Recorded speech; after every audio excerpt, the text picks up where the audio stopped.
ನಮಸ್ಕಾರ ಸ್ನೇಹಿತರೆ, ಇವತ್ತಿನ ವಿಡಿಯೋಲಿ ನಾವು 2018ರಲ್ಲಿ ರಿಲೀಸ್ ಆಗಿದ್ದ ದ ಡೆವಿಲ್ಸ್ ಡೋರ್ವೇ ಅನ್ನೋ ಫೌಂಡ್ ಫುಟೇಜ್ ಹಾರರ್ ಮೂವಿಯ ಸ್ಟೋರಿಯನ್ನ ನೋಡೋಣ. ಈ ಮೂವಿ ಐರ್ಲೆಂಡ್ ನಲ್ಲಿ ಇರೋ ಮ್ಯಾಗ್ಡಲಿನ್ ಲಾಂಡ್ರೀಸ್ ಅನ್ನೋ ಅಸೈಲಮ್ ಅಲ್ಲಿ ನಡೆದಿದ್ದ ಭಯಾನಕ ಸತ್ಯ ಘಟನೆಯಿಂದ ಇನ್ಸ್ಪೈರ್ ಆಗಿ ಮಾಡಿದ್ದಾರೆ. ಈ ಮ್ಯಾಗ್ಡಲಿನ್ ಲಾಂಡ್ರೀಸ್ ಅನ್ನೋ ಅಸೈಲಮ್ ನ ಚರ್ಚ್ ಅವರು ನಡೆಸ್ತಾ ಇರ್ತಾರೆ. ತುಂಬಾನೇ ಜನ ಮಹಿಳೆಯರು, ಮದುವೆಗಿಂತ ಮುಂಚೆ ಪ್ರೆಗ್ನೆಂಟ್ ಆಗಿರೋರು, ಅನಾಥರು ಮತ್ತೆ ಬಡ ಹೆಣ್ಣು ಮಕ್ಕಳು ಅಥವಾ ಕ್ರೈಮ್ಸ್ ಮಾಡಿರೋ ಮಹಿಳೆಯರನ್ನ ಈ ಅಸೈಲಮ್ ಅಲ್ಲಿ ಇಟ್ಕೊಂಡು ನೋಡ್ಕೊಂತಾ ಇರ್ತಾರೆ. ಇಂಥ ಮಹಿಳೆಯರಿಗೆ ಆಶ್ರಯ ಕೊಟ್ಟು ಒಳ್ಳೆ ಕೆಲಸ ಮಾಡ್ತಿದ್ದಾರೆ ಚರ್ಚ್ ಅವರು ಅಂತ ಅನ್ಕೊಳ್ಳೋ ಅಷ್ಟರಲ್ಲೇ ಒಂದೊಂದೇ ಭಯಾನಕ ಸತ್ಯಗಳು ಹೊರ ಬರೋಕೆ ಶುರು ಆಗುತ್ತೆ.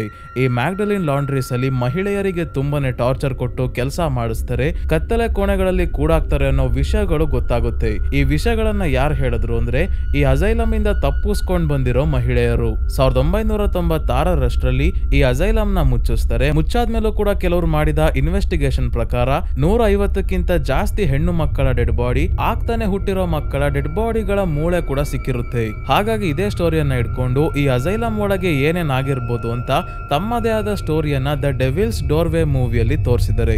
ಈ ಮೂವಿ ತುಂಬಾನೇ ಇಂಟ್ರೆಸ್ಟಿಂಗ್ ಆಗಿದೆ ಸ್ನೇಹಿತರೆ, ಅದಕ್ಕೆ ವಿಡಿಯೋನ ಮಿಸ್ ಮಾಡದೆ ಕೊನೆವರೆಗೂ ನೋಡಿ. ಈ ವಿಡಿಯೋಲಿ ಮುಂದೆ ಹೋಗೋಕ್ಕಿಂತ ಮುಂಚೆ ಸ್ನೇಹಿತರೆ, ನೀವಿನ್ನೂ ಈ ಚಾನಲ್ಗೆ ಸಬ್ಸ್ಕ್ರೈಬ್ ಆಗಿಲ್ಲ ಅಂದ್ರೆ ದಯವಿಟ್ಟು ಸಬ್ಸ್ಕ್ರೈಬ್ ಆಗಿ, ಮತ್ತೆ ಪಕ್ಕದಲ್ಲೇ ಇರೋ ನೋಟಿಫಿಕೇಶನ್ ಬೆಲ್ ಐಕನ್ ಕೂಡ ಆನ್ ಮಾಡಿ. ಈ ಮೂವಿಯ ಸ್ಟಾರ್ಟಿಂಗ್ ಅಲ್ಲಿ ಮ್ಯಾಗ್ಡಲಿನ್ ಲಾಂಡ್ರೀಸ್ ಅನ್ನೋ ಅಸೈಲಮ್ ಮತ್ತೆ ಇಲ್ಲಿರೋ ಹುಡುಗಿಯರು, ಮಹಿಳೆಯರನ್ನ ತೋರಿಸ್ತಾರೆ. ಜೊತೆಗೆ ಈ ಜಾಗದ ಬಗ್ಗೆ ಒಂದಷ್ಟು ಇನ್ಫಾರ್ಮೇಶನ್ ಕೂಡ ನಮಗೆ ಗೊತ್ತಾಗುತ್ತೆ. ಸುಮಾರು 200 ವರ್ಷಗಳಿಂದ ಕ್ಯಾಥೋಲಿಕ್ ಚರ್ಚ್ ಅವರು ತುಂಬಾನೇ ಜನ ಹುಡುಗಿಯರನ್ನ ತಮ್ಮ ಮ್ಯಾಗ್ಡಲಿನ್ ಲಾಂಡ್ರೀಸ್ ಅಲ್ಲಿ ಇಟ್ಕೊಂಡಿರ್ತಾರೆ. ಯಾವ ತರ ಮಹಿಳೆಯರು ಇಲ್ಲಿದ್ದಾರೆ ಅಂದ್ರೆ ಪ್ರಾಸ್ಟಿಟ್ಯೂಟ್ಗಳು, ಅನಾಥರು, ಮಾನಸಿಕ ಅಸ್ವಸ್ಥರು ಮತ್ತೆ ಮದುವೆ ಆಗದೆ ಪ್ರೆಗ್ನೆಂಟ್ ಆಗಿರೋ ಮಹಿಳೆಯರು. ಇವ್ರಿಗೆ ಇಲ್ಲಿ ಆಶ್ರಯ ಕೊಟ್ಟು ಕೇರ್ ಮಾಡ್ತಿರ್ತಾರೆ. ಎಷ್ಟು ಚೆನ್ನಾಗಿ ಕೇರ್ ಮಾಡ್ತಿರ್ತಾರೆ ಅಂತ ಮುಂದೆ ನೋಡೋಣ. 1960ರಲ್ಲಿ ಜಾನ್ ಮತ್ತೆ ಥಾಮಸ್ ಅನ್ನೋ ಇಬ್ರು ಪ್ರೀಸ್ಟ್ ಗಳನ್ನ ಈ ಮ್ಯಾಗ್ಡಲಿನ್ ಲಾಂಡ್ರೀಸ್ ಗೆ ಚರ್ಚ್ ಅವರು ಕಳಿಸಿದ್ದಾರೆ. ಯಾಕಂದ್ರೆ ಚರ್ಚ್ ಅಲ್ಲಿ ಒಂದು ಪವಾಡ ನಡೀತಾ ಇದೆ, ಅದರ ಬಗ್ಗೆ ಇಮ್ಮಿಡಿಯೇಟ್ ಆಗಿ ಇನ್ವೆಸ್ಟಿಗೇಷನ್ ಮಾಡಿ ಅಂತ. ಇದೇ ಅಸೈಲಮ್ ಅಲ್ಲಿ ಇರೋರು ಯಾರೋ ಚರ್ಚ್ ನ ಬಿಷಪ್ ಗೆ ಲೆಟರ್ ಕಳಿಸಿದ್ದಾರೆ. ಯಾರ್ ಲೆಟರ್ ಕಳಿಸಿರೋದು ಅಂತ ಗೊತ್ತಿಲ್ಲ. ಆದ್ರೆ ಏನ್ ಪವಾಡ ನಡೀತಾ ಇದೆ ಅಂದ್ರೆ ಅಸೈಲಮ್ ಅಲ್ಲಿರೋ ಒಂದು ಮದರ್ ಮೇರಿ ಸ್ಟ್ಯಾಚುನ ಕಣ್ಣಿಂದ ರಕ್ತ ಬರ್ತಾ ಇದೆ, ಅಂದ್ರೆ ರಕ್ತ ಕಣ್ಣೀರು. ಹೇಗಿದು ಸಾಧ್ಯ ಅಂತ ಇನ್ವೆಸ್ಟಿಗೇಷನ್ ಮಾಡೋದ್ರ ಜೊತೆಗೆ ಈ ಇನ್ವೆಸ್ಟಿಗೇಷನ್ ರೆಕಾರ್ಡ್ ಮಾಡ್ಕೊಂಡು ಬನ್ನಿ ಅಂತ ಫಾದರ್ ಜಾನ್ ಮತ್ತೆ ಫಾದರ್ ಥಾಮಸ್ ನ ಕಳಿಸಿದ್ದಾರೆ ಬಿಷಪ್ ಅವರು. ಫಾದರ್ ಜಾನ್ ಕ್ಯಾಮ್ರಾ ಹಿಡಿದು ಎಲ್ಲ ರೆಕಾರ್ಡ್ ಮಾಡ್ತಿದ್ರೆ ಫಾದರ್ ಥಾಮಸ್ ಇನ್ವೆಸ್ಟಿಗೇಷನ್ ನಡೆಸ್ತಾ ಇದ್ದಾರೆ. ಮೊದಲು ಥಾಮಸ್ ಈ ಅಸೈಲಮ್ ನ ಹೆಡ್ ಮದರ್ ಸುಪೀರಿಯರ್ ನ ಭೇಟಿಯಾಗಿ ಲೆಟರ್ ನ ಬಗ್ಗೆ ಕೇಳಿದಾಗ ಈ ಜಾಗದಲ್ಲಿರೋ ಎಲ್ಲಾ ಹುಡುಗಿಯರು ಒಳ್ಳೆಯವರಲ್ಲ, ಯಾರೋ ನಿಮ್ಗೆ ಟೋಪಿ ಹಾಕಿರ್ಬೇಕು ಅಂದಾಗ ಥಾಮಸ್ ಈ ಜಾಗದಲ್ಲಿರೋ ನನ್ಗಳು, ಹುಡುಗಿಯರು ಮತ್ತೆ ಮಕ್ಕಳ ರೆಕಾರ್ಡ್ಸ್ ನ ಕೇಳಿದಾಗ ಮದರ್ ಸುಪೀರಿಯರ್ ಹೇಳ್ತಾರೆ ನಮ್ಮಲ್ಲಿ ಈಗ ಮಕ್ಕಳು ಯಾರು ಇಲ್ಲ, ಸೆಕೆಂಡ್ ವರ್ಲ್ಡ್ ವಾರ್ ನ ಸಮಯದಲ್ಲೇ ಮಕ್ಕಳಿದ್ದ ಜಾಗವನ್ನ ಮುಚ್ಚಿದ್ದಾರೆ ಅಂತ ಹೇಳ್ತಾರೆ. ನಂತರ ಫಾದರ್ ಥಾಮಸ್ ಮದರ್ ಮೇರಿಯ ಸ್ಟ್ಯಾಚು ನೋಡೋಕೆ ಬಂದಾಗ ಕಣ್ಣಿಂದ ರಕ್ತ ಬಂದಿರೋ ಮಾರ್ಕ್ ಇದೆ, ಆದ್ರೆ ರಕ್ತ ಒಣಗೋಗಿರೋದ್ರಿಂದ ಸ್ಯಾಂಪಲ್ಸ್ ತಗೊಂಡು ಟೆಸ್ಟ್ ಮಾಡೋಕ್ ಆಗಲ್ಲ, ಫ್ರೆಶ್ ಆಗಿರೋ ರಕ್ತ ಬೇಕಾಗುತ್ತೆ. ಹಾಗಾಗಿ ಮತ್ತೆ ಕಣ್ಣಲ್ಲಿ ರಕ್ತ ಬರೋವರೆಗೂ ಕಾಯ್ಕೊಂಡು ಕುತ್ಕೊಂತಾರೆ. ಫಾದರ್ ಥಾಮಸ್ ನಮಗೆ ಇಲ್ಲಿ ಕಾಣಿಸ್ತಾ ಇದ್ದಾರೆ, ಆದ್ರೆ ಫಾದರ್ ಜಾನ್ ಎಲ್ಲಿ ಕಾಣಿಸ್ತಾನೆ ಇಲ್ವಲ್ಲ ಅಂತ ನೀವು ಅನ್ಕೋಬಹುದು ಸ್ನೇಹಿತರೆ. ಫಾದರ್ ಜಾನ್ ಮಾತಾಡೋದು ಮಾತ್ರ ನಮಗೆ ಕೇಳಿಸುತ್ತೆ, ಮುಖ ಜಾಸ್ತಿ ಕಾಣಿಸಲ್ಲ. ಯಾಕಂದ್ರೆ ನಾವು ನೋಡ್ತಿರೋ ವಿಡಿಯೋ ರೆಕಾರ್ಡ್ ಮಾಡಿರೋದೇ ಜಾನ್. ಸಿಂಪಲ್ ಆಗಿ ಹೇಳ್ಬೇಕು ಅಂದ್ರೆ ಜಾನ್ ಕ್ಯಾಮ್ರಾ ಹಿಂದೆ ಇರ್ತಾನೆ. ಸೊ ಈಗ ಥಾಮಸ್ ಸ್ಟ್ಯಾಚುವಿನ ಕಣ್ಣಲ್ಲಿ ರಕ್ತ ಬರೋವರೆಗೂ ನೀನ್ ಕಾಯ್ಕೊಂಡು ಟೈಮ್ ವೇಸ್ಟ್ ಮಾಡ್ಬೇಡ, ಈ ಜಾಗದಲ್ಲಿ ಇರೋ ಹುಡುಗಿಯರು ಏನೇನ್ ಮಾಡ್ತಿದ್ದಾರೆ, ಕೆಳಗೆ ಇರೋ ಲಾಂಡ್ರಿಯಲ್ಲಿ ಯಾವ ರೀತಿ ಕೆಲಸ ನಡೆಯುತ್ತೆ ಎಲ್ಲ ರೆಕಾರ್ಡ್ ಮಾಡ್ಕೊಂಡ್ ಬಾ ಅಂತ ಜಾನ್ ನ ಕಳಿಸ್ತಾರೆ. ಈ ಅಸೈಲಮ್ ಅಲ್ಲಿ ಸ್ನೇಹಿತರೆ ಲಾಂಡ್ರಿ ಕೂಡ ಇದೆ. ಅಲ್ಲಿ ಹುಡುಗಿಯರೆಲ್ಲ ಸೇರ್ಕೊಂಡು ಬಟ್ಟೆಗಳನ್ನ ಒಗಿತಾ ಇರ್ತಾರೆ. ಈ ಬಟ್ಟೆಗಳು ಅಸೈಲಮ್ ಅಲ್ಲಿ ಇರೋರ್ದು ಮಾತ್ರ ಅಲ್ಲ, ಹಣಕ್ಕೋಸ್ಕರ ಹೊರಗಡೆ ಅವರ ಬಟ್ಟೆಗಳನ್ನ ಕೂಡ ಇಸ್ಕೊಂಡು ಕ್ಲೀನ್ ಮಾಡಿ ಕೊಡ್ತಿರ್ತಾರೆ. ಜಾನ್ ವಿಡಿಯೋ ಮಾಡ್ಬೇಕಾದ್ರೆ ಗಮನಿಸ್ತಾನೆ, ಇಲ್ಲಿರೋ ಹುಡುಗಿಯರ ಕೈಯಲ್ಲಿ ತುಂಬಾನೇ ಕೆಲಸ ಮಾಡಿಸ್ತಾರೆ. ಯಾರಾದ್ರೂ ಸ್ವಲ್ಪ ತಪ್ಪು ಮಾಡಿದ್ರು ಸಾಕು ಅವ್ರಿಗೆ ಹೊಡೆಯೋದು ಬೈಯೋದು ಎಲ್ಲ ಮಾಡ್ತಿದ್ದಾರೆ. ಅದಕ್ಕೆ ಫಾದರ್ ಥಾಮಸ್ ಬಂದು ಯಾಕೆ ಈ ತರ ಹುಡುಗಿಯರಿಗೆ ಹೊಡೆಯೋದು ಎಲ್ಲ ಮಾಡ್ತಿದ್ದೀರಾ ಅಂತ ಮದರ್ ಸುಪೀರಿಯರ್ ಗೆ ಕೇಳಿದಾಗ ಚರ್ಚ್ ಅವರು ಒಳ್ಳೆ ಹುಡುಗಿಯರನ್ನ ಮಾತ್ರ ಅಲ್ಲ ಕೆಟ್ಟವ್ರನ್ನ ಕೂಡ ಈ ಜಾಗಕ್ಕೆ ಕಳಿಸ್ತಾರೆ. ಅವರನ್ನೆಲ್ಲ ನಾವೇ ನೋಡ್ಕೋಬೇಕು. ನಿಮ್ಗೆ ಗೊತ್ತಿಲ್ಲ ನಾನು ಇಲ್ಲಿವರೆಗೂ ಬರೋಕು ಮುಂಚೆ ಎಷ್ಟು ಚರ್ಚ್ ಗಳಲ್ಲಿ ಕ್ಲೀನಿಂಗ್ ಕೆಲಸ ಮಾಡಿದೀನಿ ಅಂತ. ಈ ಹುಡುಗಿಯರಿಗೆ ಡಿಸಿಪ್ಲಿನ್ ಕಲಿಸಬೇಕು ಅಂದ್ರೆ ಸ್ಟ್ರಿಕ್ಟ್ ಆಗಿ ಇರ್ಲೇಬೇಕು ಅಂತ ಹೇಳ್ತಾರೆ. ಇದಾದ್ಮೇಲೆ ಇವತ್ ರಾತ್ರಿ ಫಾದರ್ ಥಾಮಸ್ ಮತ್ತೆ ಜಾನ್ ಗೆ ಸಪರೇಟ್ ಆಗಿ ಒಂದೊಂದು ರೂಮ್ ಕೊಟ್ಟಿದ್ದಾರೆ. ಇಬ್ರು ಮಲಗಿದ್ದಾಗ ಬೆಳಗಿನ ಜಾವ ಸರಿಯಾಗಿ 3:10 ಫಾದರ್ ಜಾನ್ ಗೆ ಎಚ್ಚರಿಕೆ ಆಗುತ್ತೆ. ಯಾಕೆ ಅಂದ್ರೆ ರೂಮ್ ಹೊರಗೆ ಮಕ್ಕಳು ಜೋರಾಗಿ ಕಿರ್ಚಾಡ್ತಿರೋ ಹಾಗೆ ಮತ್ತೆ ಆಟ ಆಡ್ತಿರೋ ಹಾಗೆ ಶಬ್ದ ಕೇಳ ಕೇಳಿಸ್ತಾ ಇದೆ.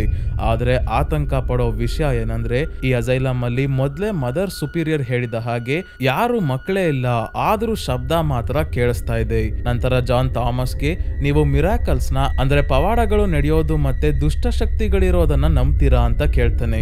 ಅದಕ್ಕೆ ಥಾಮಸ್ ಹೇಳ್ತಾರೆ, ಇಲ್ಲ, ದುಷ್ಟಶಕ್ತಿಗಳು ಅಂದ್ರೆ ಮನುಷ್ಯರು, ಬೇರೆ ಯಾರು ಅಲ್ಲ.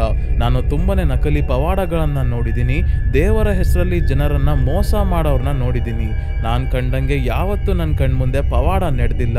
ಯಾವ್ದನ್ನ ನಾನು ಪವಾಡ ಅಂತ ಅನ್ಕೊಂಡಿದ್ನೋ ಅದೆಲ್ಲ ಫ್ರಾಡ್ ಮತ್ತೆ ಸ್ಕ್ಯಾಮ್ ಅಂತ ನನಗೆ ಗೊತ್ತಾದ್ಮೇಲೆ ಮಿರಾಕಲ್ ನಡೆಯುತ್ತೆ ಅಂತಾನೆ ನನಗೆ ನಂಬಿಕೆ ಇಲ್ಲ ಅಂತ ಹೇಳ್ತಾರೆ. ಹೀಗೆ ನಡೀತಿರ್ಬೇಕಾದ್ರೆ ಒಂದಿನ ರಾತ್ರಿ 8:15ಗೆ ಜಾನ್ ತನ್ನ ಕ್ಯಾಮ್ರಾ ಎತ್ಕೊಂಡು ರೂಮ್ ಇಂದ ಹೊರಗೆ ಬಂದಿದ್ದಾಗ ಏನೋ ಕೆಳಗೆ ಶಬ್ದ ಕೇಳಿಸ್ತಾ ಇದೆ. ಏನಾ ಶಬ್ದ ಅಂತ ನೋಡಿದಾಗ ಕೆಳಗೆ ಯಾರೋ ಒಬ್ಳು ಹುಡುಗಿ ಒಂದು ಗೊಂಬೆಯನ್ನ ಹಿಡ್ಕೊಂಡು ಆಟ ಆಡ್ತಾ ಇದ್ದಾಳೆ. ಅದಕ್ಕೆ ಜಾನ್ ಯಾರ ಹುಡುಗಿ ಅಂತ ನೋಡೋಕೆ ಕೆಳಗೆ ಇಳಿದು ಬರೋ ಅಷ್ಟ್ರಲ್ಲಿ ಆ ಹುಡುಗಿ ಮಾಯ ಆಗಿದ್ದಾಳೆ. ಬರೀ ಗೊಂಬೆ ಮಾತ್ರ ಇಲ್ಲಿದೆ. ಎಲ್ಲೋದ್ಲಾ ಹುಡುಗಿ ಅಂತ ಇವನು ಸುತ್ತಮುತ್ತ ನೋಡ್ತಾ ಇದ್ದಾಗ ಮೇಲೆ ಇದ್ದಕ್ಕಿದ್ದಂಗೆ ಆ ಹುಡುಗಿ ಪ್ರತ್ಯಕ್ಷ ಆಗಿ ಅವರು ನಿಮ್ಮನ್ನ ಸಾಯಿಸ್ಬಿಡ್ತಾರೆ ಅಂತ ಹೇಳಿ ಮತ್ತೆ ಮಾಯ ಆಗ್ತಾಳೆ. ಯಾರು ಸಾಯಿಸ್ತಾರೆ ಏನ್ ಕತೆ ಅಂತ ಜಾನ್ಗೆ ಸ್ವಲ್ಪನೂ ಗೊತ್ತಾಗಲ್ಲ. ಆದ್ರೆ ಈ ಘಟನೆ ನಡೆದಾಗ್ಲಿಂದ ಜಾನ್ಗೆ ನಿದ್ದೆನೆ ಬರ್ತಿಲ್ಲ. ಕಣ್ಮುಚ್ಚಿದ್ರೆ ಬರೀ ಆ ಹುಡುಗಿನೇ ಕಣ್ಮುಂದೆ ಬರ್ತಾ ಇದ್ದಾಳೆ. ನಡೆದ ಎಲ್ಲಾ ವಿಷಯವನ್ನ ಥಾಮಸ್ಗೆ ಹೇಳಿದ್ರೆ ಏನು ಪ್ರಯೋಜನ ಇಲ್ಲ, ಯಾಕಂದ್ರೆ ಇವನ್ ಏನೇ ಹೇಳಿದ್ರು ಥಾಮಸ್ ಅವರು ನಂಬ್ತಿಲ್ಲ. ಈ ಹುಡುಗಿ ಯಾರು ಅಂತ ಜಾನ್ ತಲೆ ಕೆಡ್ಸ್ಕೊಂಡಿದ್ದಾಗ ಮತ್ತೆ ಮಧ್ಯರಾತ್ರಿ ರೂಮ್ ಹೊರಗೆ ಮಕ್ಕಳು ಆಟ ಆಡ್ತಿರೋ ಹಾಗೆ ಶಬ್ದ ಕೇಳಿಸ್ತಾ ಇದೆ. ಜೊತೆಗೆ ಈ ಬಾರಿ ಹಾಡಾಡ್ತಿರೋ ಶಬ್ದ ಕೂಡ ಕೇಳಿಸ್ತಾ ಇದೆ. ಜಾನ್ ಹೋಗಿ ಸಡನ್ ಆಗಿ ಡೋರ್ ಓಪನ್ ಮಾಡಿದ್ರೆ ಹೊರಗೆ ಯಾರು ಕಾಣಿಸ್ತಿಲ್ಲ. ಆದ್ರೆ ಇವನ ರೂಮ್ ಒಳಗಿಂದಾನೇ ಈಗ ಹುಡುಗಿ ನಗಾಡ್ತಿರೋ ಶಬ್ದ ಕೇಳಿಸುತ್ತೆ. ಯಾರು ಅಂತ ಜಾನ್ ಚೆಕ್ ಮಾಡಿದಾಗ ಬೆಡ್ ಕೆಳಗೆ ಆಗ್ಲೇ ಒಬ್ಳು ಹುಡುಗಿ ಗೊಂಬೆ ಹಿಡ್ಕೊಂಡು ಆಟ ಆಡ್ತಿದ್ಲಲ್ಲ, ಅದೇ ಗೊಂಬೆ ಇಲ್ಲಿ ಇದೆ. ನಂತರ ಕರ್ಟೈನ್ ನ ಹಿಂದೆಯಿಂದ ಆ ಹುಡುಗಿ ಕೂಡ ನಗಾಡ್ತಾ ಇಲ್ಲಿಂದ ಹೊರಗೆ ಓಡೋಗ್ತಾಳೆ. ಇದರಿಂದ ಜಾನ್ ತಕ್ಷಣ ಹೆದರ್ಕೊಂಡು ಓಡೋಗಿ ಥಾಮಸ್ಗೆ ತಾನು ಎಕ್ಸ್ಪೀರಿಯನ್ಸ್ ಮಾಡಿದ್ನ ಹೇಳಿದಾಗ ಮೋಸ್ಟ್ಲಿ ನೀನು ಕುಡ್ದಿರ್ಬೇಕು, ಇಲ್ಲ ಕನ್ಸ್ ಕಾಣ್ತಿರ್ಬೇಕು, ನನ್ಗೇನು ಕಾಣಿಸ್ತಿಲ್ಲ, ಏನು ಕೇಳಿಸ್ತಾನೂ ಇಲ್ಲ ಅಂತ ಹೇಳ್ತಾರೆ. ಕೋಪದಲ್ಲಿ ಜಾನ್, ನಾನು ಹೇಳಿದ್ನ ನೀವು ನಂಬೋದೇ ಇಲ್ಲ, ನೀವು ಪ್ರೀಸ್ಟ್ ಹೇಗಾದ್ರಿ, ದೇವ್ರ ಮೇಲಾದ್ರೂ ಅಟ್ಲೀಸ್ಟ್ ನಂಬಿಕೆ ಇದೆಯಾ ಅಂತ ಕೇಳಿದಾಗ ಥಾಮಸ್ ಹೇಳ್ತಾರೆ, ನಾನು ಪ್ರೀಸ್ಟ್ ಯಾಕೆ ಆದೆ ಅಂದ್ರೆ ನಾನು ಒಳ್ಳೆ ವ್ಯಕ್ತಿ ಆಗೋದ್ರ ಜೊತೆಗೆ ದೇವರಿಗೆ ಹತ್ರ ಆಗ್ಬೇಕು ಅಂತ ಅನ್ಕೊಂಡಿದ್ದೆ. ಆದ್ರೆ ಪ್ರೀಸ್ಟ್ ಆದ್ಮೇಲೆ ನನಗೆ ಗೊತ್ತಾಗಿದ್ದು ಚರ್ಚಲ್ಲೂ ಕೂಡ ಮೋಸ ನಡೆಯುತ್ತೆ. ದೇವರ ಹೆಸರಲ್ಲಿ ಜನರ ಹಿಂದೆ ಚರ್ಚಲ್ಲಿ ತುಂಬಾನೇ ರಹಸ್ಯಗಳು ಅಡಗಿದೆ. ನಾನು ದೇವರನ್ನ ನಂಬ್ತೀನಿ, ಆದ್ರೆ ಮೂಢನಂಬಿಕೆಗಳನ್ನಲ್ಲ ಅಂತ ಹೇಳಿದಾಗ ಇದ್ದಕ್ಕಿದ್ದಂಗೆ ಅವರ ಕಣ್ಣು ಮುಂದೆನೆ ಮದರ್ ಮೇರಿ ಸ್ಟ್ಯಾಚು ಕಣ್ಣಿಂದ ರಕ್ತ ಬರೋಕೆ ಶುರು ಆಗುತ್ತೆ. ಈ ಬಾರಿ ಒಂದು ಸ್ಟ್ಯಾಚು ಇಂದ ಮಾತ್ರ ಅಲ್ಲ, ಇಲ್ಲಿರೋ ಎಲ್ಲಾ ಸ್ಟ್ಯಾಚು ಕಣ್ಣಲ್ಲೂ ರಕ್ತ ಬರ್ತಾ ಇದೆ. ತಕ್ಷಣ ಥಾಮಸ್ ರಕ್ತದ ಮಾದರಿಯನ್ನ ತಗೊಂತಾರೆ. ಆದ್ರೆ ಸ್ಯಾಂಪಲ್ಸ್ ನ ರಿಸಲ್ಟ್ ಗೊತ್ತಾಗೋವರೆಗೂ ಥಾಮಸ್ ಹೇಳ್ತಿದ್ದಾರೆ ಸ್ಟ್ಯಾಚು ಇಂದ ರಕ್ತ ಬರ್ತಿರೋದು ಕೂಡ ಫ್ರಾಡ್ ಆಗಿರ್ಬೋದು.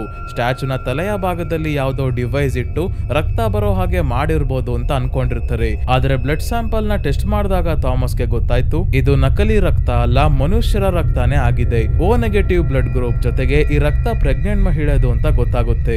ಹಾಗಾಗಿ ಈ ಅಸೈಲಮ್ ಅಲ್ಲಿರೋ ಪ್ರೆಗ್ನೆಂಟ್ ಮಹಿಳೆಯರನ್ನೆಲ್ಲ ಕರೆಸಿ ಬ್ಲಡ್ ಟೆಸ್ಟ್ ಮಾಡಿದಾಗ ಯಾರ ಬ್ಲಡ್ ಗ್ರೂಪ್ ಕೂಡ ಓ ನೆಗೆಟಿವ್ ಆಗಿರಲ್ಲ.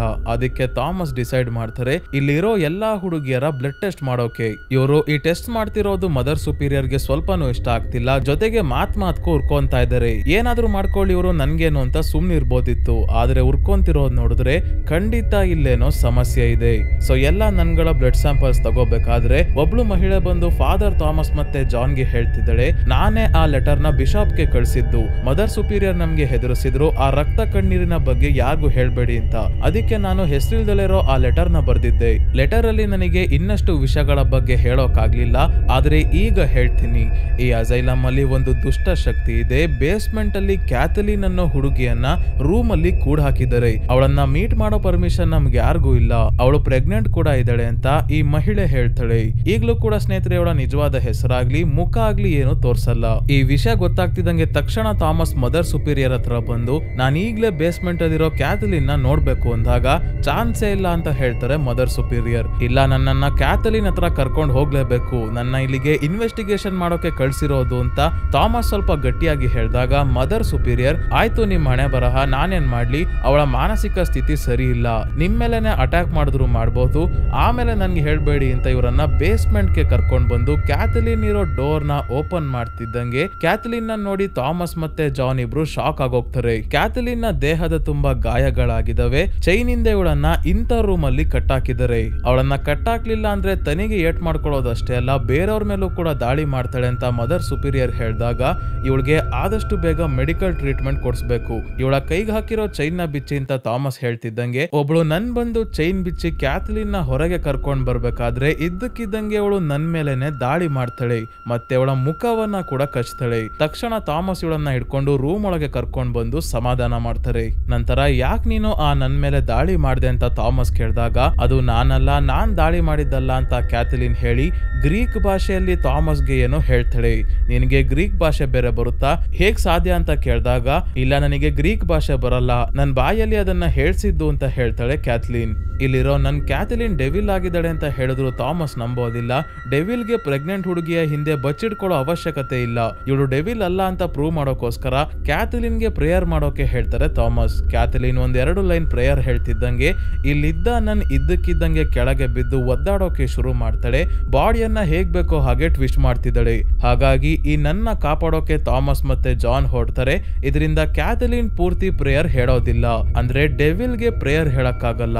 ಅದಕ್ಕೆ ಅವರನ್ನೆಲ್ಲ ಡಿಸ್ಟ್ರಾಕ್ಟ್ ಮಾಡೋಕೋಸ್ಕರ ಆ ನನ್ಗೆ ಡೆವಿಲ್ ತೊಂದರೆ ಕೊಟ್ಟಿರ್ಬೋದು. ಇವತ್ ರಾತ್ರಿ ಎಲ್ಲ ತಮ್ಮ ತಮ್ಮ ರೂಮ್ ಅಲ್ಲಿ ಮಲಗಿದ್ದಾಗ ಬೆಳಗಿನ ಜಾವ 3:00 ಜಾನ್ಗೆ ಎಚ್ಚರಿಕೆ ಆಗುತ್ತೆ. ಅದೇ ಮಕ್ಕಳು ಆಟ ಆಡ್ತಿರೋ ಶಬ್ದ ಕೇಳಿಸಿದ್ರಿಂದ ಈಗ ಇವನು ತುಂಬಾನೇ ಡಿಸ್ಟರ್ಬ್ ಆಗಿದ್ದಾನೆ.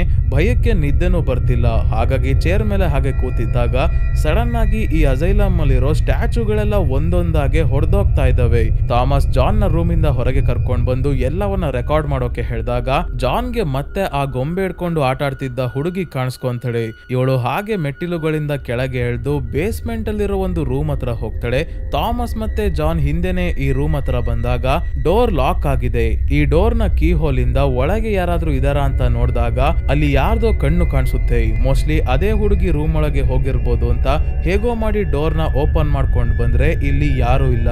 ಆದ್ರೆ ಈ ಜಾಗದಲ್ಲಿ ಸೆಟಾನಿಕ್ ಸಿಂಬಲ್ಸ್ ಎಲ್ಲ ಇದೆ. ಡೆವಿಲ್ಗೆ ಪೂಜೆ ಮಾಡಿರೋ ಹಾಗೆ ಕಾಣ್ತಾ ಇದೆ. ಯಾವ್ದೋ ಆಚರಣೆಯನ್ನ ಈ ಜಾಗದಲ್ಲಿ ಮಾಡಿದರೆ ಡೆವಿಲ್ಗೋಸ್ಕರ.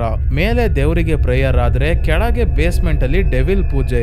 ಇವತ್ತಿದೆ ಮದರ್ ಸುಪೀರಿಯರ್ಗೆ ಅಂತ ಥಾಮಸ್ ಸೀದಾ ಮದರ್ ಸುಪೀರಿಯರ್ ಹತ್ರ ಹೋಗಿ ಬನ್ನಿ ಇಲ್ಲಿ ಈ ಜಾಗದಲ್ಲಿ ಏನ್ ನಡೀತಿದೆ ಅಂತ ನಮ್ಗೆ ಗೊತ್ತಾಗಿದೆ, ಸಾಕ್ಷಿ ಸಮೇತ ಸಿಗಾಕೊಂಡಿದ್ದೀರಾ ಅಂತ ಬೇಸ್ಮೆಂಟ್ ಅಲ್ಲಿರೋ ಆ ರೂಮ್ಗೆ ಕರ್ಕೊಂಡ್ ಬಂದ್ರೆ ಈಗ ಇಲ್ಲಿ ಏನು ಇಲ್ಲ. ರೂಮ್ ಖಾಲಿ ಇದೆ. ಯಾವುದೇ ಡೆವಿಲ್ಗೆ ಪೂಜೆ ಮಾಡೋಕೆ ಬಳಸಿರೋ ವಸ್ತುಗಳೇ ಇಲ್ಲ. ಏನ್ ನನ್ ಜೊತೆ ಮಧ್ಯರಾತ್ರಿ ಇಬ್ರು ಸೇರ್ಕೊಂಡು ಪ್ರಾಂಕ್ ಮಾಡ್ತಿದ್ದೀರಾ ಅಂತ ಬೈಕೊಂಡು ಇಲ್ಲಿಂದ ಮದರ್ ಸುಪೀರಿಯರ್ ಹೋದಾಗ ಥಾಮಸ್ಗೆ ಕ್ಯಾಥಲಿನ್ ನೆನಪಾಗಿ ಅವಳ ಕತೆ ಏನ್ ನೋಡ್ಕೊಂಡ್ ಬರೋಣ ಅಂತ ಕ್ಯಾಥಲಿನ್ ನ ರೂಮ್ ಒಳಗೆ ಥಾಮಸ್ ಹೋಗ್ತಿದ್ದಂಗೆ ಡೋರ್ ಲಾಕ್ ಆಗ್ಬಿಡುತ್ತೆ. ಜಾನ್ ಹೊರಗೆ ಉಳ್ಕೊಂತಾನೆ. ಏನೇ ಮಾಡಿದ್ರು ಡೋರ್ ಓಪನ್ ಆಗ್ತಿಲ್ಲ. ಒಳಗೆ ಥಾಮಸ್ ಮೇಲೆನೆ ಕ್ಯಾಥಲಿನ್ ದಾಳಿ ಮಾಡ್ತಾಳೆ. ಹಾಗಾಗಿ ಜಾನ್ ಹೋಗಿ ಮದರ್ ಸುಪೀರಿಯರ್ ಮತ್ತೆ ಬೇರೆ ನನ್ಗಳನ್ನ ಸಹಾಯಕ್ಕೆ ಕರ್ಕೊಂಡು ಕೊನೆಗೂ ಡೋರ್ ಓಪನ್ ಮಾಡಿಸಿ ಥಾಮಸ್ ನ ಕಾಪಾಡ್ತಾರೆ. ಕ್ಯಾಥಲಿನ್ಗೋಸ್ಕರ ಡಾಕ್ಟರ್ ನ ಕೂಡ ಕರೆಸ್ತಾರೆ. ಕ್ಯಾಥಲಿನ್ ನ ತುಂಬಾನೇ ಹೊತ್ತು ಡಾಕ್ಟರ್ ಚೆಕ್ ಮಾಡಿ ಕೊನೆಗೂ ಒಂದು ಭಯಾನಕವಾದ ವಿಷಯ ರಿವೀಲ್ ಮಾಡೋದೇನಂದ್ರೆ ಕ್ಯಾಥಲಿನ್ ವರ್ಜಿನ್ ಆಗಿದ್ದಾಳೆ. ಯಾವುದೇ ವ್ಯಕ್ತಿಯ ಜೊತೆ ಸಂಬಂಧ ಬೆಳೆಸಿಲ್ಲ. ಹಾಗಿದ್ರು ಕೂಡ ಪ್ರೆಗ್ನೆಂಟ್ ಆಗಿದ್ದಾಳೆ. ಪ್ರೆಗ್ನೆಂಟ್ ಆಗಿರೋದಿರ್ಲಿ, ಇನ್ನೇನ್ ಸ್ವಲ್ಪ ದಿನಗಳಲ್ಲೇ ಡೆಲಿವರಿ ಕೂಡ ಆಗುತ್ತೆ. ಇದು ಹೇಗ್ ಸಾಧ್ಯ ಅಂತ ನನಗೂ ಕೂಡ ಗೊತ್ತಾಗ್ತಿಲ್ಲ. ಆದ್ರೆ ಸಮಸ್ಯೆ ಏನಂದ್ರೆ ಕ್ಯಾಥಲಿನ್ ತುಂಬಾನೇ ವೀಕ್ ಇದ್ದಾಳೆ. ಅವಳು ಈ ಡೆಲಿವರಿನ ಸರ್ವೈವ್ ಆಗಲ್ಲ. ಆದ್ರೆ ಆಶ್ಚರ್ಯ ಏನಂದ್ರೆ ತಾಯಿ ವೀಕ್ ಇದ್ರು ಮಗು ತುಂಬಾನೇ ಸ್ಟ್ರಾಂಗ್ ಇದೆ. ಅದನ್ನ ಬೇಕಾದ್ರೆ ನಾವು ಕಾಪಾಡ್ಕೋಬಹುದು. ಕ್ಯಾಥಲಿನ್ ಗ್ಯಾರಂಟಿ ಇಲ್ಲ ಅಂತ ಹೇಳ್ತಾರೆ ಡಾಕ್ಟರ್. ಅಂದ್ರೆ ಸೈನ್ಸ್ ಅಲ್ಲಿ ಇದಕ್ಕೆ ಎಕ್ಸ್ಪ್ಲನೇಷನ್ ಇಲ್ಲ. ಅಂದ್ರೆ ಖಂಡಿತ ಕ್ಯಾಥಲಿನ್ ನ ಹೊಟ್ಟೆಲಿ ಬೆಳೀತಾ ಇರೋದು ಡೆವಿಲ್ ನ ಮಗುನೇ ಆಗಿರ್ಬೋದು. ಇದಷ್ಟೇ ಅಲ್ಲ, ಕ್ಯಾಥಲಿನ್ ನ ರಕ್ತ ಯಾವ್ದು ಅಂತ ಇನ್ನೂ ಟೆಸ್ಟ್ ಮಾಡಿಲ್ಲ. ಆದ್ರೆ ಓ ನೆಗೆಟಿವ್ ಇರ್ಬೋದು ಅಂತ ಇವರು ಅನ್ಕೊಂಡಿದ್ದಾರೆ.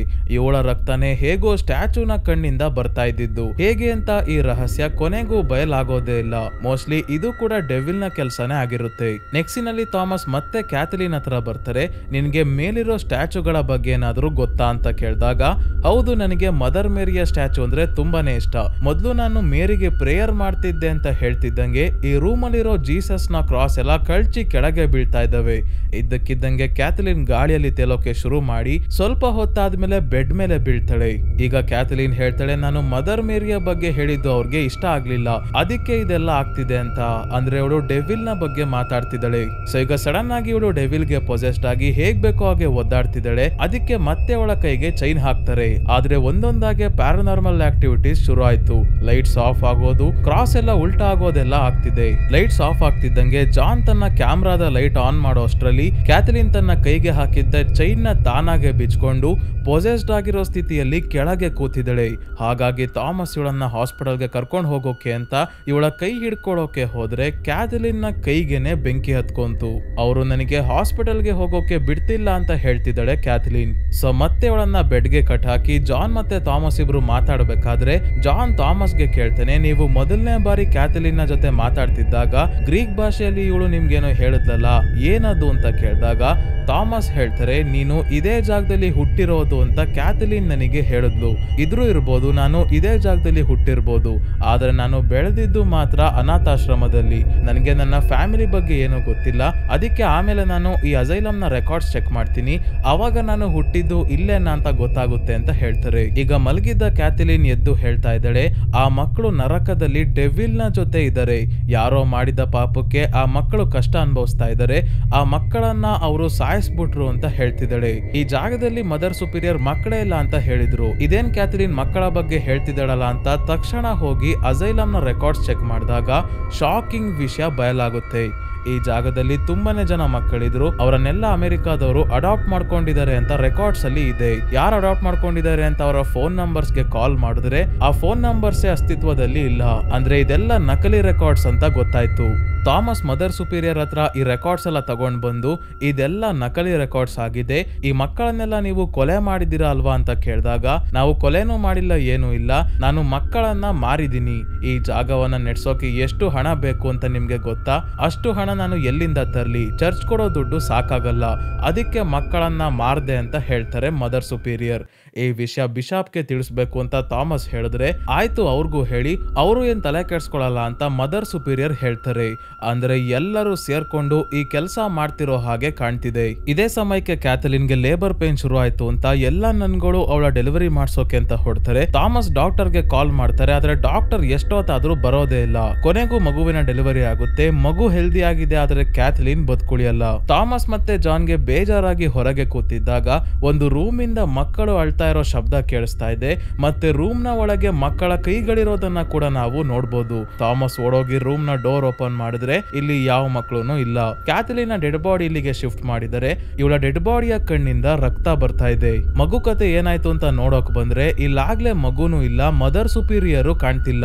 ಮದರ್ ಸುಪೀರಿಯರ್ ಮಗುವನ್ನ ಎತ್ಕೊಂಡು ಹೋಗಿರೋದು ಅಂತ ಗೊತ್ತಾಗಿ ಮಗುಗೇನಾದ್ರೂ ಮಾಡ್ಬಿಡ್ತಾರೆ ಅಂತ ಮದರ್ ಸುಪೀರಿಯರ್ ನ ಹುಡ್ಕೋಕೆ ಶುರು ಮಾಡ್ತಾರೆ. ಇವರಿಬ್ರು ಹುಡುಕಾಟ ನಡೆಸ್ತಿರ್ಬೇಕಾದ್ರೆ ಅಲ್ಲಲ್ಲಿ ಒಬ್ಬ ಹುಡುಗ ಇವ್ರಿಗೆ ಕಾಣಿಸ್ಕೊಂತಾ ಇದ್ದಾನೆ. ಒಂದ್ ರೀತಿ ಮದರ್ ಸುಪೀರಿಯರ್ ಇರೋ ಜಾಗಕ್ಕೆ ಇವರನ್ನ ಈ ಹುಡುಗನೇ ಕರ್ಕೊಂಡು ಹೋಗ್ತಿದ್ದಾನೆ. ಅಂದ್ರೆ ಸ್ನೇಹಿತರೆ, ಇಲ್ಲಿರೋ ಮಕ್ಕಳ ಆತ್ಮ ಎಲ್ಲ ಒಳ್ಳೆ ಆತ್ಮಗಳು, ಅದಕ್ಕೆ ಇವ್ರಿಗೆ ಏನು ಮಾಡ್ತಿಲ್ಲ, ಮೊದ್ಲಿಂದನೂ ವಾರ್ನ್ ಮಾಡ್ತಾನೆ ಬಂದಿದ್ದಾರೆ, ಅವರು ನಿಮ್ಮನ್ನ ಸಾಯಿಸ್ಬಿಡ್ತಾರೆ ಅಂತ. ಆದ್ರೆ ಮದರ್ ಸುಪೀರಿಯರ್ ನ ಬಗ್ಗೆ ಆ ಮಕ್ಕಳ ಆತ್ಮ ಹೇಳ್ತಿದ್ವು ಅಂತ ಜಾನ್ ಮತ್ತೆ ಥಾಮಸ್ಗೆ ಇಲ್ಲಿವರೆಗೂ ಗೊತ್ತಾಗಿರ್ಲಿಲ್ಲ. ಈಗ ಆ ಹುಡುಗನ ಆತ್ಮವನ್ನ ಫಾಲೋ ಮಾಡ್ಕೊಂಡು ಇವರು ಅವಾಗ್ಲೇ ಡೆವಿಲ್ ನ ವರ್ಷಿಪ್ ಮಾಡೋ ಜಾಗ ಒಂದು ಬೇಸ್ಮೆಂಟ್ ಅಲ್ಲಿ ಇವ್ರಿಗೆ ಸಿಕ್ಕಿತ್ತಲ್ಲ, ಅಲ್ಲಿಗೆ ಬರ್ತಾರೆ. ಈ ಜಾಗದಲ್ಲಿ ಒಬ್ಳು ನನ್ನ ಡೆಡ್ ಬಾಡಿ ಇದೆ, ಇವಳ ಕಣ್ಣುಗಳನ್ನೆಲ್ಲ ಕಿತ್ತಾಕಿ ಯಾರೋ ಸಾಯಿಸಿದರೆ. ಈ ನನ್ ಬೇರೆ ಯಾರು ಅಲ್ಲ ಸ್ನೇಹಿತರೆ, ಬಿಷಪ್ಗೆ ಲೆಟರ್ ಬರ್ತಿದ್ದು ಮತ್ತೆ ಥಾಮಸ್ಗೆ ಈ ಜಾಗದಲ್ಲಿ ಏನ್ ನಡೀತಿದೆ ಅಂತ ಎಲ್ಲಾ ವಿಷಯ ಹೇಳಿದ್ದು ಇದೇ ನನ್. ಥಾಮಸ್ ಇದೇ ರೂಮಲ್ಲಿ ಏನಾದ್ರೂ ಸಿಗುತ್ತಾ ಅಂತ ಟೇಬಲ್ ಎಲ್ಲ ಸೈಡ್ಗೆ ಎಳೆದು ನೋಡಿದಾಗ ಒಂದು ಸಣ್ಣ ಸುರಂಗ ಮಾರ್ಗ ಸಿಗುತ್ತೆ. ಇದರ ಒಳಗೆ ಬಂದಾಗ ಗೊತ್ತಾಗುತ್ತೆ ಇಲ್ಲೊಂದು ದೊಡ್ಡ ಸೀಕ್ರೆಟ್ ಟನಲ್ ಇದೆ ಅಂತ. ಈ ಟನಲ್ ಅಲ್ಲಿ ಏನೇನಿದೆ ಅಂತ ನೋಡ್ಕೊಂಡು ಇವರಿಬ್ರು ಮುಂದೆ ಹೊರಟಾಗ ಮಗು ಅಳ್ತಾ ಇರೋ ಸೌಂಡ್ ಜೊತೆಗೆ ಬೇರೆ ಬೇರೆ ವಿಚಿತ್ರವಾದ ಶಬ್ದಗಳೆಲ್ಲ ಕೇಳ್ತಾ ಇದೆ. ನಂತರ ಇದೇ ಟನಲ್ ನ ಒಳಗೆ 100 ಮಕ್ಕಳ ಮೂಳೆಗಳು ಸಿಗ್ತವೆ. ಅಂದ್ರೆ ಮದರ್ ಸುಪೀರಿಯರ್ ಹೇಳಿದ್ದೆಲ್ಲ ಸುಳ್ಳು, ಕ್ಯಾಥಲಿನ್ ಹೇಳಿದ್ದು ನಿಜ. ಎಲ್ಲಾ ಮಕ್ಕಳನ್ನ ಮದರ್ ಸುಪೀರಿಯರ್ ಮಾರ್ಕೊಂಡಿರಲ್ಲ, ಅವರು ಮಕ್ಕಳ ಸಾಯಿಸಿ ಇಲ್ಲಿ ಬಿಸಾಕಿದ್ದಾರೆ. ಥಾಮಸ್ ಮತ್ತೆ ಜಾನ್ಗೆ ಯಾರೋ ಮಂತ್ರಗಳನ್ನ ಹೇಳ್ತಿರೋದು ಕೂಡ ಕೇಳಿಸ್ತಾ ಇರೋದ್ರಿಂದ ಏನ್ ನೋಡೋಣ ಅಂತ ಹಾಗೆ ಮುಂದೆ ನಡ್ಕೊಂಡು ಹೋಗ್ತಾರೆ. ಎಷ್ಟೊತ್ತಾದ್ರೂ ಏನು ಸಿಕ್ತಿಲ್ಲ. ಯಾಕೆ ಅಂತ ಜಾನ್ಗೆ ಗೊತ್ತಾಯ್ತು, ಇವರು ಮುಂದೆನೆ ಹೋಗ್ತಿಲ್ಲ, ಪದೇ ಪದೇ ಬಂದಿದ್ದ ಜಾಗಕ್ಕೆ ವಾಪಸ್ ಬರ್ತಾ ಇದ್ದಾರೆ. ಅಂದ್ರೆ ಸರ್ಕಲ್ ಅಲ್ಲೇ ಸುತ್ತುತ್ತಾ ಇದ್ದಾರೆ. ಇದರಿಂದ ಜಾನ್ಗೆ ಭಯ ಆಗೋಕೆ ಶುರು ಆಯ್ತು. ನಾವು ಇಲ್ಲೇ ಸಾಯ್ತೀವಿ, ಹೊರಗೆ ಹೋಗೋಕೆ ದಾರಿನೂ ಸಿಕ್ತಿಲ್ಲ, ಏನ್ ಮಾಡೋದೀಗ ಅಂತ ಯೋಚನೆ ಮಾಡ್ಬೇಕಾದ್ರೆ ಥಾಮಸ್ ನ ಹಿಂದೆ ಯಾರೋ ನಿಂತಿರೋ ಹಾಗೆ ಜಾನ್ಗೆ ಕಾಣಿಸುತ್ತೆ. ಇದಾಗ್ತಿದ್ದಂಗೆ ನನ್ಗಳು ಇವರ ಮೇಲೆ ದಾಳಿ ಮಾಡಿದಾಗ ಇಬ್ರು ತಪ್ಪಿಸ್ಕೊಳಕ್ ಹೋಗಿ ಸೆಪರೇಟ್ ಆಗೋಗ್ತಾರೆ. ಜಾನ್ಗೆ ಥಾಮಸ್ ಎಲ್ಲೋದ್ರು ಅಂತಾನೆ ಗೊತ್ತಾಗ್ತಿಲ್ಲ. ಆದ್ರೆ ಮತ್ತೆ ಜಾನ್ ಮೇಲೆ ಒಬ್ಳು ನನ್ನ ಅಟ್ಯಾಕ್ ಮಾಡಿ ಇವನ ಕತ್ತನ್ನ ಕಚ್ಚಿ ಇಲ್ಲಿಂದ ಓಡೋಗ್ತಾಳೆ. ಸ್ವಲ್ಪ ಹೊತ್ತಾದ್ಮೇಲೆ ತುಂಬಾನೇ ರಕ್ತ ಹೋಗಿದ್ರಿಂದ ಜಾನ್ ಸಾವನ್ನಪ್ತಾನೆ. ಎಲ್ಲ ಆದ್ಮೇಲೆ ಥಾಮಸ್ ಬಂದು ಜಾನ್ ನ ನೋಡಿ ತುಂಬಾನೇ ಬೇಜಾರಾಗುತ್ತೆ. ತಾವು ಕೂಡ ಈ ಜಾಗದಿಂದ ತಪ್ಪಿಸ್ಕೊಂಡು ಹೋಗೋಕಾಗಲ್ಲ ಅಂತ ಗೊತ್ತಾಗಿ ಜಾನ್ ನ ಕ್ಯಾಮ್ರಾ ಅಲ್ಲಿ ತಮ್ಮ ಕೊನೆಯ ಕನ್ಫೆಷನ್ ರೆಕಾರ್ಡ್ ಮಾಡ್ತಾರೆ. ನಾನು ಜಾನ್ ನ ಈ ಜಾಗಕ್ಕೆ ಕರ್ಕೊಂಡ್ ಬಂದು ತಪ್ಪು ಮಾಡಿದೆ. ಮೊದ್ಲಿಂದಾನು ದೇವರು ನನಗೆ ಸೂಚನೆ ಕೊಡ್ತಾನೆ ಇದ್ರು ಈ ಜಾಗದಲ್ಲಿ ಡೆವಿಲ್ ಇದೆ ಅಂತ. ಆ ಸ್ಟ್ಯಾಚುನ ಕಣ್ಣಲ್ಲಿ ರಕ್ತ, ರಾತ್ರಿ ಹೊತ್ತು ಮಕ್ಕಳ ಶಬ್ದ ಎಲ್ಲ ಕೇಳಿಸ್ತಿದ್ರು ಕೂಡ ನಾನು ಡೆವಿಲ್ ಇದೆ ಅಂತ ನಂಬಲಿಲ್ಲ. ಜಾನ್ ಕೂಡ ನನಗೆ ಅರ್ಥ ಮಾಡ್ಸೋಕೆ ಪ್ರಯತ್ನ ಪಟ್ಟ, ಆದ್ರೆ ನಾನು ಅವನ ಒಂದು ಮಾತು ಕೇಳಲಿಲ್ಲ. ಈಗ ನನಗೆ ನನ್ನ ತಪ್ಪು ಅರಿವಾಗಿದೆ. ಮೊದಲನೇ ಬಾರಿ ನಾನು ಇಲ್ಲಿ ಪವಾಡ ನೋಡ್ದೆ. ದೇವರು ನಮಗೆ ವಾರ್ನಿಂಗ್ ಕೊಟ್ಟಿದ್ರು ಅಂತ ಗೊತ್ತಾಗ್ದಲೆ ಇಲ್ಲಿಗೆ ಬಂದು ತಪ್ಪು ಮಾಡ್ದೆ. ಅಕಸ್ಮಾತ್ ನಾನು ಇದೇ ಜಾಗದಲ್ಲಿ ಹುಟ್ಟಿರೋದಾದ್ರೆ ಈಗ ಇಲ್ಲೇ ಸಾಯ್ತಾ ಇದ್ದೀನಿ. ಆದ್ರೆ ಸಾಯೋಕ್ಕೂ ಮುಂಚೆ ನಾನು ಮಾಡಿದ ತಪ್ಪಿಗೆ ಪ್ರಾಯಶ್ಚಿತ ಮಾಡ್ಕೋಬೇಕಲ್ಲ, ಅದಕ್ಕೆ ನಾನು ಕ್ಯಾಥಲಿನ್ ನ ಮಗುವನ್ನ ಕಾಪಾಡ್ತೀನಿ ಅಂತ ವಿಡಿಯೋ ಮಾಡ್ತಾರೆ. ಇನ್ನು ಫಾದರ್ ಥಾಮಸ್ಗೆ ಅರ್ಥ ಆಗಿಲ್ಲ ಸ್ನೇಹಿತರೆ, ಕ್ಯಾಥಲಿನ್ ಜನ್ಮ ಕೊಟ್ಟಿರೋ ಮಗುವನ್ನ ಇವ್ರು ಕಾಪಾಡೋದಿರ್ಲಿ, ಮದರ್ ಸುಪೀರಿಯರ್ ಕಾಪಾಡ್ತಾ ಇದಾರೆ. ಯಾಕೆ ಅಂದ್ರೆ ಅದು ಡೆವಿಲ್ ನ ಮಗು. ಸೊ ಈಗ ಫಾದರ್ ಥಾಮಸ್ಗೆ ಯಾವ್ದೋ ಆಚರಣೆ ಮಾಡ್ತಿರೋ ಶಬ್ದ ಎಲ್ಲ ಕೇಳಿಸಿದಾಗ ಆ ಸೌಂಡ್ ಎಲ್ಲಿಂದ ಬರ್ತಿದೆ ಅಂತ ಕೇಳಿಸ್ಕೊಂಡು ಆಚರಣೆ ಮಾಡ್ತಿರೋ ಜಾಗಕ್ಕೇನೋ ಬರ್ತಾರೆ. ಆದ್ರೆ ಈಗ ಇಲ್ಲಿ ಯಾರು ಕಾಣ್ತಿಲ್ಲ. ಡೆವಿಲ್ ಗೆ ಪೂಜೆ ಮಾಡೋ ಜಾಗ ಇದೆ ಅಂತ ಗೊತ್ತಾಯ್ತು. ಡೆವಿಲ್ ನ ಸಿಂಬಲ್ ನ ಮುಂದೆ ಮಗು ಇಟ್ಟಿದ್ದ ಬಟ್ಟೆ ಕೂಡ ಸಿಗುತ್ತೆ. ಆದ್ರೆ ಈಗ ಇಲ್ಲಿ ಮಗು ಇಲ್ಲ. ಅಂದ್ರೆ ನನ್ಗಳೇ ಮೋಸ್ಟ್ಲಿ ಮಗುವನ್ನ ಎತ್ಕೊಂಡು ಹೋಗಿದ್ದಾರೆ. ಮಗು ಎಲ್ಲೋಯ್ತು ಅಂತ ಥಾಮಸ್ ಹಿಂದಿರುಗಿ ನೋಡಿದ್ರೆ ಇಲ್ಲಿ ಪೊಸೆಸ್ಡ್ ಆಗಿರೋ ಮದರ್ ಸುಪೀರಿಯರ್ ನಿಂತಿದ್ದಾರೆ. ಇವರು ಥಾಮಸ್ಗೆ ವೆಲ್ಕಮ್ ಹೋಮ್ ಅಂತ ಹೇಳಿ ಸಾಯಿಸ್ಬಿಡ್ತಾರೆ. ವೆಲ್ಕಮ್ ಹೋಮ್ ಅಂತ ಯಾಕಂದಿದ್ದು ಅಂದ್ರೆ ಸ್ನೇಹಿತರೆ, ಫಾದರ್ ಥಾಮಸ್ಗೆ ಇದ್ದ ಡೌಟ್ ನಿಜ ಆಯ್ತು. ಫಾದರ್ ಥಾಮಸ್ ಕೂಡ ಹುಟ್ಟಿರೋದು ಇದೇ ಅಸೈಲಮ್ ಅಲ್ಲಿ. ಮೇಲ್ನೋಟಕ್ಕೆ ಇಲ್ಲಿ ಚರ್ಚ್ ಅವರು ಇರೋದು, ಆದ್ರೆ ಕೆಳಗೆ ಬೇಸ್ಮೆಂಟ್ ಅಲ್ಲಿ ಟನಲ್ ಅಲ್ಲಿ ಮದರ್ ಸುಪೀರಿಯರ್ ಈ ಡೆವಿಲ್ ನ ವರ್ಷಿಪ್ ಮಾಡ್ತಾರೆ. ಮತ್ತೆ ಮಕ್ಕಳನ್ನ ಡೆವಿಲ್ ಗೆ ಬಲಿ ಕೊಟ್ಟಿರ್ತಾರೆ. ಅದಕ್ಕೆ ಟನಲ್ ತುಂಬಾ ಮಕ್ಕಳ ಮೂಳೆಗಳಿರೋದು. ಹಣ ಪಡೆಯೋಕೋಸ್ಕರ ಅಥವಾ ಬೇರೆ ಯಾವುದೋ ಅಡ್ವಾಂಟೇಜ್ ಪಡ್ಕೊಳ್ಳೋಕೋಸ್ಕರ ಡೆವಿಲ್ ಜೊತೆ ಮದರ್ ಸುಪೀರಿಯರ್ ಮತ್ತೆ ಬೇರೆ ನನ್ಗಳು ಡೀಲ್ ಮಾಡ್ಕೊಂಡು ಡೆವಿಲ್ ಗೆ ತನ್ನ ಮಗುವನ್ನ ಭೂಮಿ ಮೇಲೆ ಹುಟ್ಟೋಕೆ ಅವಕಾಶ ಮಾಡ್ಕೊಡೋದಾಗಿ ಡೀಲ್ ಮಾಡ್ಕೊಂಡಿರ್ತಾರೆ. ಅದಕ್ಕೆ ಕ್ಯಾಥಲಿನ್ ನ ಡೆವಿಲ್ ಪ್ರೆಗ್ನೆಂಟ್ ಮಾಡಿ ಅವಳು ಜನ್ಮ ನೀಡಿದ ಮಗುನೇ ಡೆವಿಲ್ ನ ಸಂತಾನ. ಅದನ್ನ ಮದರ್ ಸುಪೀರಿಯರ್ ಸಾಯಿಸೋದಿಲ್ಲ, ಇನ್ನೂ ಚೆನ್ನಾಗಿ ನೋಡ್ಕೊಂತಾರೆ. ಸೊ ಸ್ನೇಹಿತರೆ, ಈ ಮೂವಿ ಇಲ್ಲಿಗೆ ಮುಗಿಯುತ್ತೆ. ಸ್ನೇಹಿತರೆ, ಈ ಮೂವಿ ಸ್ಟೋರಿ ಹೇಳ್ಬೇಕಾದ್ರೆ ಎಲ್ಲಾ ವಿಷಯ ಅಲ್ಲಲ್ಲೇ ಎಕ್ಸ್ಪ್ಲೈನ್ ಮಾಡಿದ್ದೀನಿ. ಇನ್ನೇನಾದ್ರೂ ಡೌಟ್ ಇದ್ರೆ ಕಮೆಂಟ್ ಮಾಡಿ ತಿಳಿಸಿ. ಮತ್ತೆ ವಿಡಿಯೋ ಇಷ್ಟ ಆಗಿದ್ರೆ ಲೈಕ್ ಮಾಡಿ, ಚಾನಲ್ಗೆ ಸಬ್ಸ್ಕ್ರೈಬ್ ಆಗೋದನ್ನ ಮರಿಬೇಡಿ. ಇದೇ ರೀತಿಯ ವಿಡಿಯೋವಿನೊಂದಿಗೆ ಮತ್ತೆ ನಿಮ್ಮನ್ನ ಭೇಟಿ ಆಗ್ತೀನಿ. ಧನ್ಯವಾದಗಳು.